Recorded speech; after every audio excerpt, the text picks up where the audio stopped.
Hi students, welcome back to Elias Maths.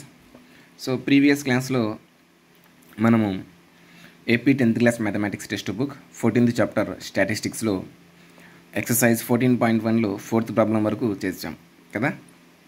Yes, 5th problem కూడా homework ఇచ్చాను. చేశారా students homework? Yes. So ఒకవేళ homework చేయని వాళ్ళు ఎవరైనా ఉంటే ఒకసారి కంపేర్ చేసుకోండి, చెక్ చేసుకోండి స్టూడెంట్స్. దయచేసి హోంవర్క్గా చేయండి.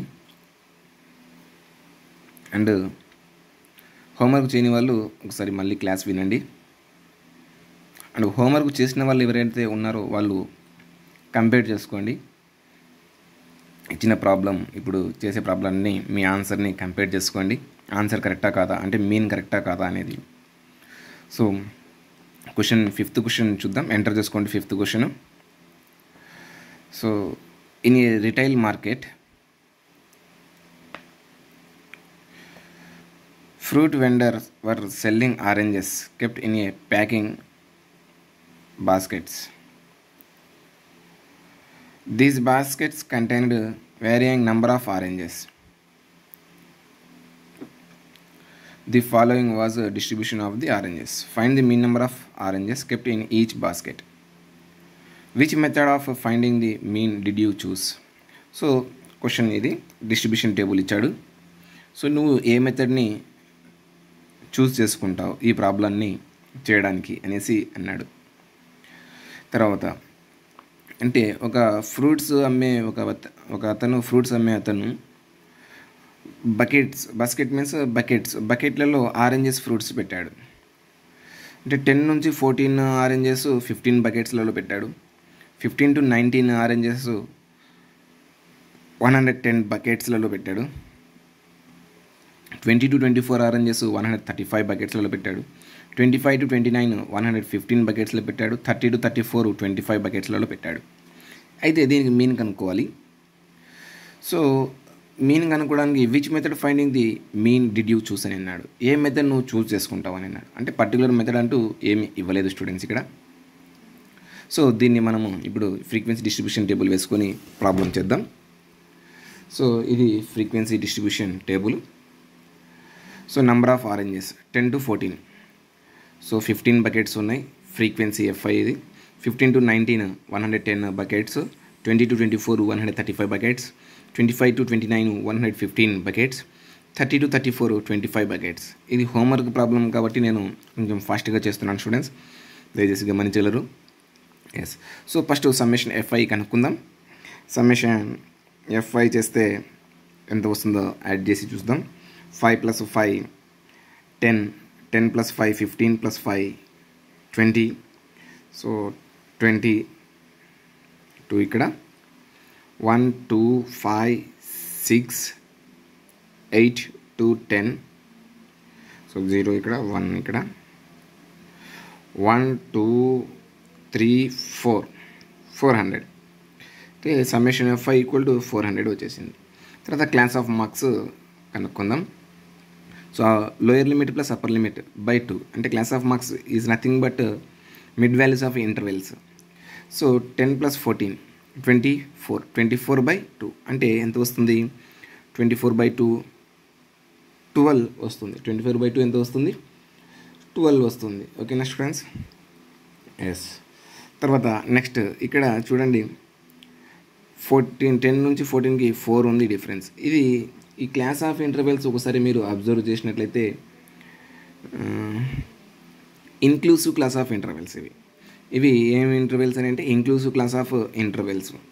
అంటే 10 ఇంక్లూడ్ అవుతుంది, 14 ఇంక్లూడ్ అవుతుంది. 10 ఉంటుంది, 14 ఉంటుంది, లోయర్ లిమిట్ ఉంటుంది, అప్పర్ లిమిట్ ఉంటుంది. సో ప్రీవియస్ దానిలో చూస్తే ఎక్స్క్లూసివ్ క్లాస్ ఆఫ్ ఇంటర్వెల్స్ అంటే లోయర్ లిమిట్ మాత్రమే ఉంటుంది, అప్పర్ లిమిట్ అనేది దీనిలో తీసుకోం. సో ఇక మళ్ళీ అప్పర్ లిమిట్ అనేది మళ్ళీ నెక్స్ట్ కింద లోయర్ లిమిట్గా వచ్చేస్తుంది నెక్స్ట్ ఇంటర్వెల్లో. సో నెక్స్ట్ ఇంటర్వెల్లో ఈ 60 అనేది ఇంక్లూడ్ అవుతుంది. 71 అనేది ఎక్స్క్లూడ్, అంటే 71 అనేది దీనిలో తీసుకోం, నెక్స్ట్ దీనిలో 71 తీసుకుంటాం. సో ఇక్కడ చూస్తే ఇన్క్లూసివ్ క్లాస్ ఆఫ్ ఇంటర్వెల్స్ అంటే ఇంక్లూడ్ అవుతుంది 10 14, 10 ఉంటుంది, 14 ఉంటుంది. తర్వాత నెక్స్ట్ 15 ఉంటుంది, 19 కూడా ఉంటుంది. అంటే ఇంక్లూడ్ అని అంటే ఇంక్లూసివ్ క్లాస్ ఆఫ్ ఇంటర్వెల్స్ అని అంటారు. సో ఈ రెండింటికి మధ్య డిఫరెన్స్ 4. 15కి 19కి డిఫరెన్స్ 4 ఉంది. 20కి 24కి 4, 25కి 29కి 4, 30కి 34కి 4 డిఫరెన్స్ ఉంది. అంటే ఇక్కడ ప్రతిదానికి 4 డిఫరెన్స్ అనేది వస్తుందా అని అంటే చూద్దాం. 12కి మామూలుగా 4 యాడ్ చేస్తే ఎంత అవుతుంది స్టూడెంట్స్? 16 అవుతుంది. కానీ ఇక్కడ 16గా తీసుకోము, గుర్తుపెట్టుకోండి. ఎందుకంటే ఇది inclusive class of interval, so change కావచ్చు. 10 + 14 12, 15 + 19 15 15 30, 30 + 4 34, 34/2 అంటే 17. చూడండి ఈ రెండింటికి డిఫరెన్స్ 5 ఉంది, 5 ఉంది. అంటే ఇక్కడ చూస్తే 10 - 14 14 - 10 వేస్తే 4 వస్తుంది. 19లో 5 పోతే 4 వస్తుంది. కాకపోతే ఇక్కడ ఇంక్లూసివ్ కాబట్టి 1 ఖచ్చితంగా యాడ్ అవుతుంది. అంటే 4కి +1 అవుతుంది. 12కి 5 యాడ్ చేస్తే 17, 17కి మళ్ళీ 5 యాడ్ చేసి చూడండి ఎంత అవుతుంది? 22 అవుతుంది. సో 22 అవుతుంది. సో 22 లేదా అలా కాకపోతే మీరు lower limit plus upper limit చేసి చూడండి. సో 22 అవుతుంది. 20 + 24 44, 44/2 22, 25 29, 25 + 25 50, 50 + 4 54, 54/2 అని అంటే ఎంత అవుతుంది? 27 అవుతుంది. 54/2 అంటే 27. సో 30కి 34కి 64, 64 అంటే 32 అవుతుంది. 64/2 అంటే 32. సో ఇక్కడ మీరు అబ్జర్వ్ చేయండి students, FI × XI direct method చేయడానికి పాసిబుల్ కాదు. ఎందుకంటే ఫ్రీక్వెన్సీస్ చాలా పెద్ద వాల్యూస్ ఉన్నాయి, బిగ్ వాల్యూస్ ఉన్నాయి. XI వాల్యూస్ కూడా బిగ్ వాల్యూస్ ఉన్నాయి. అంటే ఇది ఇది మల్టిప్లై చేస్తే సో బిగ్ వాల్యూస్ వస్తాయి. సో మనము దీనిలో డైరెక్ట్ మెథడ్ చేయవచ్చు. కాకపోతే సింప్లిఫికేషన్ అనేది లెంతీగా అవుతుంది. అంటే క్యాలిక్యులేషన్ పార్ట్ కొంచెం బిగ్ వాల్యూస్ వచ్చేస్తాయి. సో బిగ్ వాల్యూస్ వచ్చేసినప్పుడు మనకు టైం ఎక్కువగా తీసుకుంటుంది. అందుకే దీన్ని డైరెక్ట్ మెథడ్ చేయను. నెక్స్ట్ మెథడ్ చూస్తాను, అజ్యూమ్డ్ మెథడ్. అజ్యూమ్డ్ మెథడ్లో ఏం తీసుకుంటాము? DI తీసుకుంటాం. Assumed method or deviation method DI. So deviation method DI తీసుకుంటే DI = ఫార్ములా ఏంటిది? XI - A. సో ఏమని అనుకుంటాం? దేన్ని అనుకుంటాం? అజ్యూమ్షన్ తీసుకుంటాం. ఏదో ఒక దాన్ని అజ్యూమ్షన్ తీసుకుంటాం. సో ప్రతిసారి 12 తీసుకుంటున్నాను, రొటీన్ అయిపోతుంది సార్. ప్రతిసారి ఇదే తీసుకుంటున్నారు, మరి వేరే ఏదైనా చేంజ్ తీసుకోవచ్చు కదా అని అంటే చేంజ్ కూడా తీసుకోవచ్చండి. So choice is yours. Assumption అనేది XIలో ఏదో ఒకటి అజ్యూమ్షన్ తీసుకోవాలి. నేనేం చేస్తున్నానంటే లెంతీగా కాకుండా సో ఫస్ట్ పైన అనేది తీసుకున్నాను అనుకోండి, నెగిటివ్ వాల్యూస్ రావు. ఒకవేళ నెగిటివ్ వాల్యూస్ వచ్చేసినాయి అనుకోండి, మళ్ళీ నెగిటివ్ వాల్యూస్ని ఫస్ట్ యాడ్ చేయాలి, తర్వాత పాజిటివ్ వాల్యూస్ యాడ్ చేయాలి, మళ్ళీ ఆ రెండింటిని సబ్ట్రాక్షన్ చేసేసి వాల్యూ వేయాలి. సో కొంచెం టైం రిస్క్. సో అలా కాకుండా డైరెక్ట్ నెగిటివ్ వాల్యూస్ ఏం రాకుండా నేను ఫస్ట్దే తీసుకున్నాను అనుకోండి అజ్యూమ్షన్, నెగిటివ్ వాల్యూస్ రావు, మళ్ళీ అక్కడ అడిషనల్గా చేయాల్సిన వర్క్ ఉండదు. సో అందుకే ఫస్ట్ దాన్నే తీసుకుంటున్నాను. సో DI XI ఏంటిది? 12లో నుంచి A, దీన్ని అజ్యూమ్షన్ తీసుకున్నాం కాబట్టి 12 - 12 0. సో XI 17 - 12 5 అవుతుంది. తర్వాత అంటే 17లో 12 పోతే 5, 22లో 12 పోతే 10, 27లో 12 పోతే 15, 32లో 12 పోతే 20. ఇప్పుడు చూడండి వీటిని అబ్జర్వ్ చేయండి. సో ఇంకా వెరీ స్మాల్ అంటే 15 మల్టిప్లై చేస్తే అంటే అజ్యూమ్డ్ మెథడ్ చేసినా వచ్చేస్తుంది. కాకపోతే ఇంకా లెంతీగా అవుతుంది. ఇంకా సింప్లిఫై చేసుకుందాం, ఇంకా చిన్నగా వచ్చేటట్టు వాల్యూస్. అంటే స్టెప్ డీవియేషన్ మెథడ్కి వెళ్దాం. ఫర్దర్గా స్టెప్ డీవియేషన్ మెథడ్కి వెళ్దాం. సో స్టెప్ డీవియేషన్ మెథడ్లో UI వస్తుంది. UI = DI/H. అంటే DI అంటే ఏంటిది? ఇక్కడ ఆల్రెడీ ఉంది. H అంటే ఏంటిది? మనం అజ్యూమ్షన్, మళ్ళీ Hని అజ్యూమ్షన్ తీసుకుంటాం.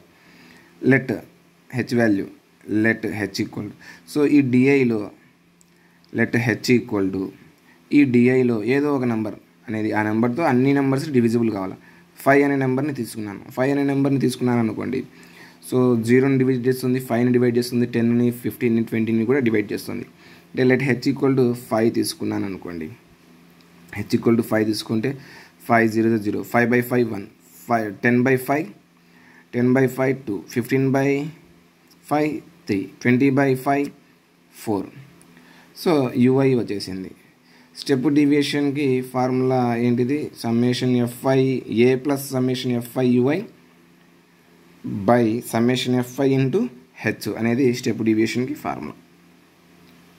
సో ఎఫ్ఐ యూఐ చేస్తున్నాను. FI into UI 15 into 0 0 110 into 1 110 135 into 2 2 5s are 10 2 3s are 6 6 plus 1 7 2 1s are 2 270. So 115 into 3 FI into UI 115 into 3 3 5s are 15 3 1s are 3 plus 1 4 3 1s are 3 345 అవుతుంది. So 25 into 4 25 into 4 25 4s 100. తర్వాత summation FI UI equal to add చేయడమే 0 5 7 plus 1 8 8 plus 4 12. So 12 1 ఇక్కడ 1 3 6 7 8.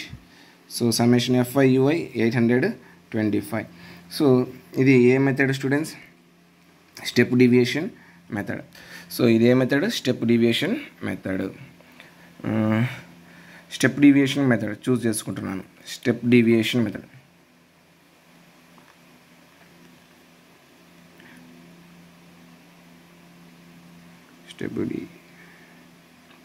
Step deviation method mean formula X bar equal to A plus summation FI UI by summation FI into H.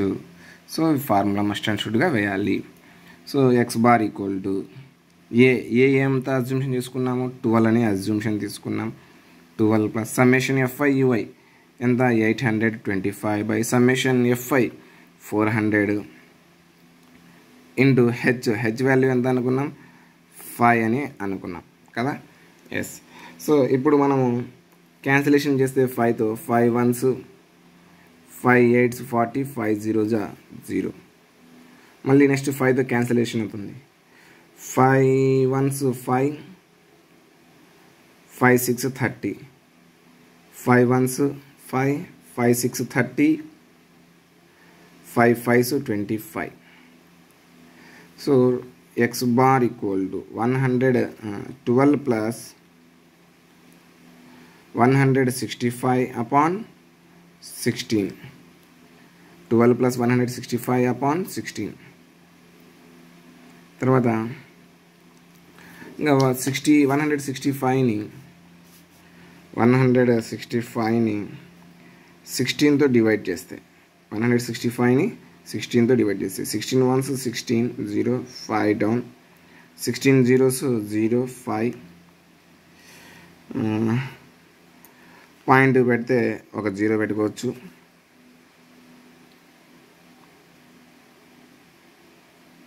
16 3s 48 2 point already ఉంది ఒక 0. 16 1s 16 4 తర్వాత point already ఉంది ఒక 0 పెట్టుకోవచ్చు. లేదంటే so point తర్వాత 2 డెసిమల్స్ వరకు మాత్రమే చాలండి, ఎక్కువగా అవసరం లేదు. పాయింట్ తర్వాత 2 డెసిమల్ వరకు చేసినా మనకు సరిపోతుంది. సో పాయింట్ తర్వాత 2 డెసిమల్స్ వరకు చేశాను. ఎస్ అంటే లెంతీగా అవుతుంది అని అనుకున్నప్పుడు పాయింట్ తర్వాత 2 డెసిమల్ వరకు మాత్రమే చేస్తే సరిపోతుంది. So X bar equal to 12 plus 165 by 16 value ఎంత అండి? 10. సో 10.31 యాడ్ చేస్తే mean X bar equal to 10 plus 10 20 20 plus 2 22 22.31 అనేది మీన్ అవుతుంది. స్టెప్ డీవియేషన్ మెథడ్లో మీన్ అవుతుంది. ఓకేనా స్టూడెంట్స్, అర్థమైందా? ఎస్, నోట్ చేసుకోండి స్టూడెంట్స్. సో నేను మీరు ఈ టేబుల్ కింద ఈ క్యాలిక్యులేషన్ వేసుకోండి స్టూడెంట్స్, ఓకేనా? ఎస్.